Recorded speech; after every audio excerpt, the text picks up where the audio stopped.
Hey everybody, welcome back for part 2. I am now done with the up to 2000 grit sandpaper. Get that out of the way, actually. Now the first pass I want to do with this and work it in, maybe even twice, would be just with regular Flitz.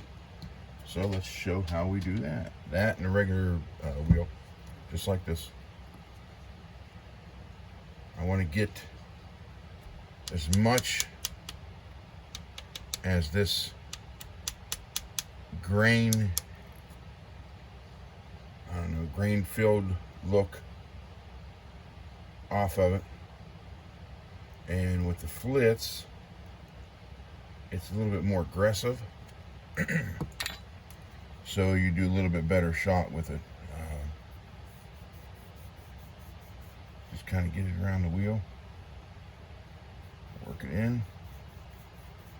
And again, I am keeping this line here as the stop point where I can still keep the top, the natural glass beaded finish.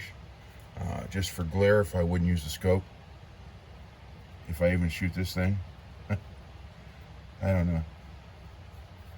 I bought it to see what I can do with the 44 Magnum as far as targets and all that stuff. And put 6 shots through it. It had the enhanced performance center trigger. Was not that impressed with it. Sent it back. Had him do another job. And I could tell you by dry firing and single action, it's much better, but I have never fired the gun since. And again, like I said earlier today, it upsets me that I actually put 6 rounds through it to begin with now. Okay, so let's see where we are. Remember to apply pressure.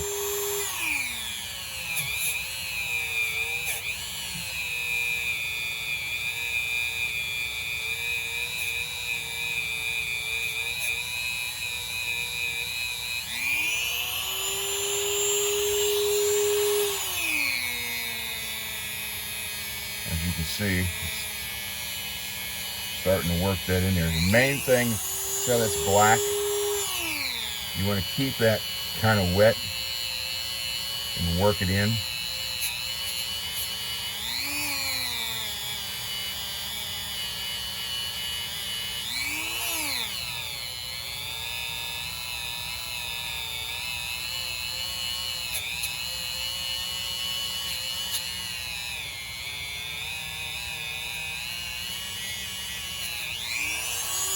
Let the Dremel tool do the, I didn't want to hit that. Let the Dremel tool do the work. You just have to apply the pressure. And here's a little tip, because I do hear this all the time. They'll say, hey, my felt wheel won't stay on. If that's the case, just take some super glue, put a little dab, just a little, right where the hole is, a little dab. Just screw it down. When it hits that shelf, let it sit for about 30 seconds, and you're good to go till it wears out completely.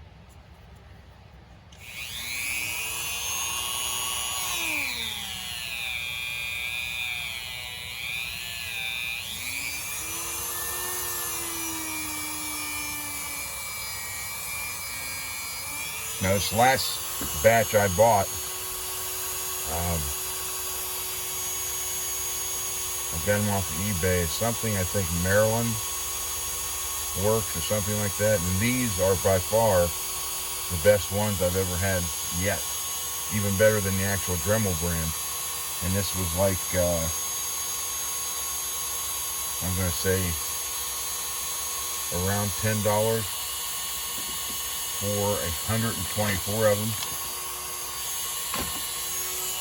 As you see, they're not floating, they're not throwing wool everywhere. I have some, as soon as you touch this, it just, little wool fibers fly everywhere.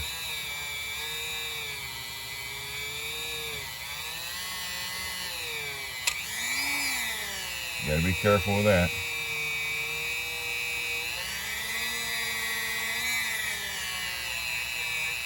Luckily, it's something that you can easily fix.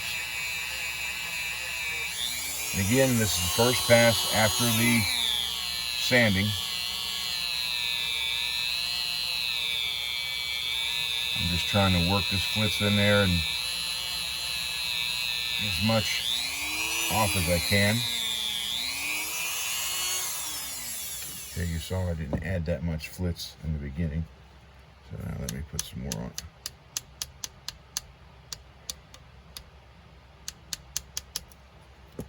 I really love this stuff. I've been using Flitz for since probably '95. But again, when you want to get into the finished, the mirror finished look, you're going to have to get into the Tech Diamond type compound. It actually uses diamond dust in there. That's why it cuts so good. Now, you can get that on Amazon. I am not sponsored by them. I have nothing to do with them other than I like their product and I use it. And it is Tech Diamond.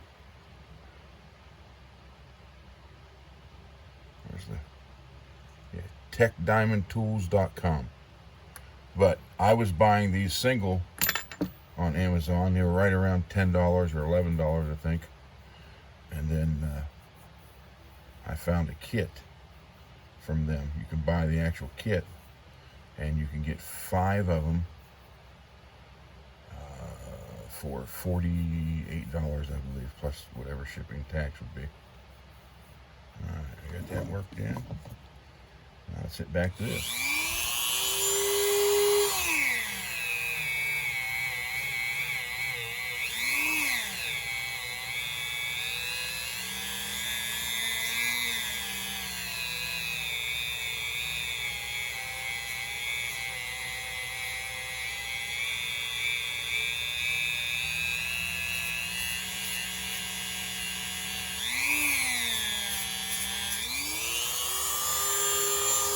And as you can see, it's starting to take shape. Now, what some of you may think is a big scratch is actually the shape of the plate, the side plate on the receiver.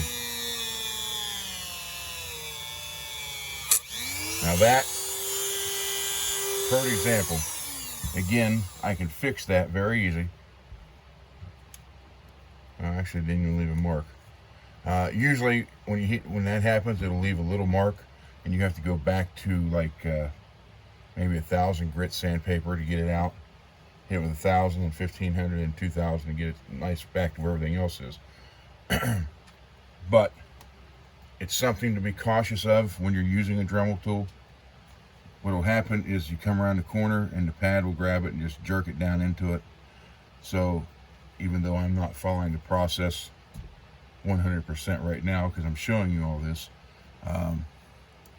it's best to use 2 hands and use a very, very solid grip on it. I've never done either what they call blinging out my press or my Dillon presses or any of my firearms, including the ARs and the custom 1022s I build for 22 bench rest competition. I've never done it and not had that catch and hit set. The trick is being able to fix it. Don't just buff over it and let it go. Go back, take the extra 10 minutes, get it out with the sandpaper and then the Flitz, and then go back till you get this. Unless you take a screwdriver and take a big gouge out of it, there's nothing this Dremel tool can do that you cannot repair within a reasonable amount of time. I'd say 15 minutes top. But again, high speed on this first one, the Flitz, high speed, constant pressure, and watch so it doesn't hit that.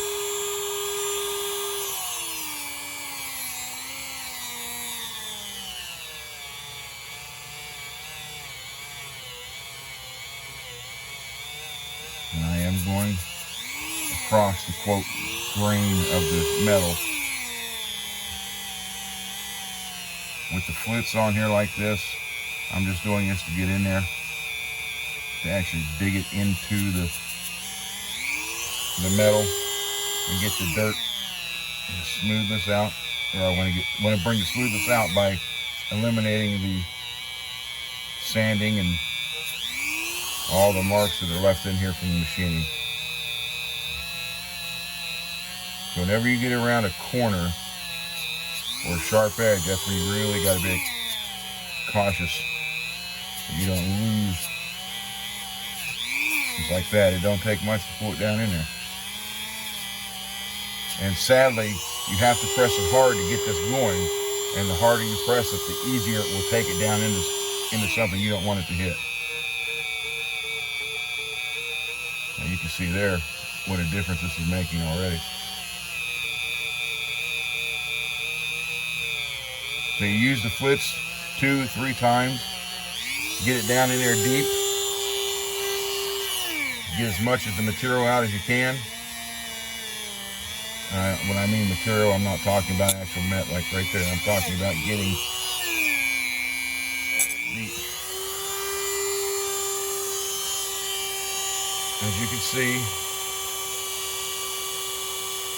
put some more polish on it, but it didn't leave any marks because I was able to stop it. Oh, here's something else.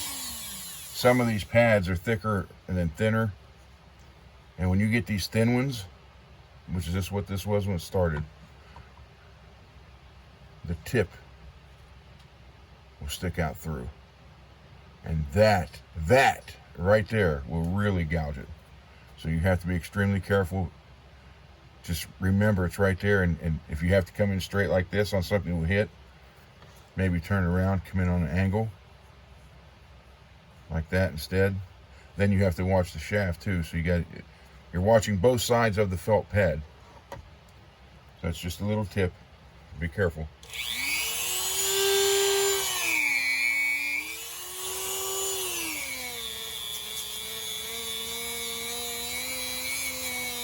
And once you get to this part, it doesn't take long. But actually the hardest part is the sanding. So I'm going to do this.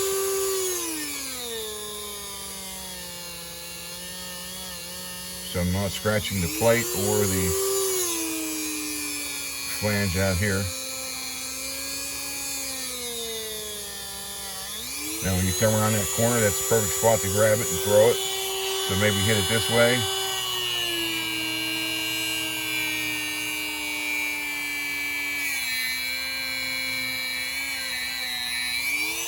And like same way down here, when you're doing it this way, you want to be aware of that front point and back here. And now that I'm reaching over this, not only do I have to worry about the shaft, I have to worry about the collar.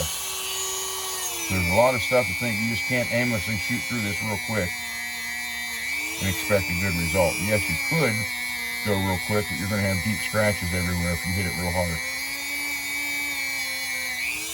So anyhow, I'm going to go ahead and get off here because I don't want these to be very long. So here we go around that corner again. Didn't hurt anything. We're good. That's how easy it can happen and how quick. So be extremely cautious when you do this. Now there, that left a mark. Let's come back up and buff that out. I'm actually glad that's happening, so you see how easy and how quick it could happen.